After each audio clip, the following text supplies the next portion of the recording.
Silchar JC কলেজের সামনে একটি বিশাল আকারের কাল কোবরা সাপ উদ্ধার করেছে বন বিভাগ। আজ মঙ্গলবার আনুমানিক দুপুর 12টার সময় শিলচর গুরুচরণ কলেজের চত্বরে স্থানীয়রা হঠাৎ দেখতে পান কালো রঙের একটি সাপ ঘোরাফেরা করছে।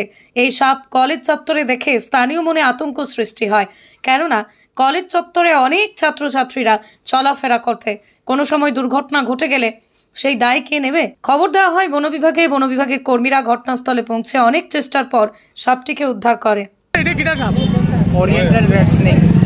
আচ্ছা, এই সাপের কামড় উপর মারলে? হ্যাঁ, এই সাপের কামড় উপর মারেনি? হ্যাঁ, কামড় উপর মারে, বাট মানে এটা নন ভেনামাস, বিষাক্ত না। এটা সাইন্টিফিক নেম হলো পিয়াস মুকোসা। এটা বিষাক্ত হয় না। আচ্ছা, এটা মানে আর কি এটাও বন্যপ্রাণী আইনের আন্ডারে প্রোটেক্টেড স্পিসিস।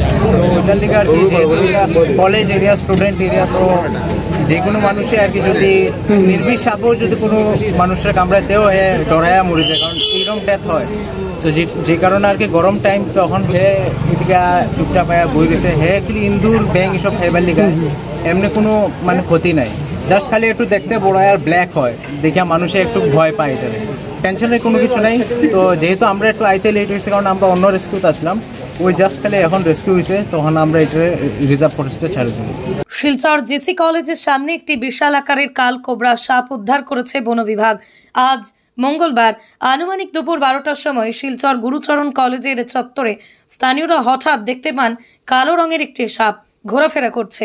এই সাপ কলেজ চত্বরে দেখে স্থানীয় মনে আতঙ্ক সৃষ্টি হয়, কেননা কলেজ চত্বরে অনেক ছাত্রছাত্রীরা চলাফেরা করতে কোনো সময় দুর্ঘটনা ঘটে গেলে সেই দায় কে নেবে? খবর দেওয়া হয় বন বিভাগে। বন বিভাগের কর্মীরা ঘটনাস্থলে পৌঁছে অনেক চেষ্টার পর সাপটিকে উদ্ধার করে।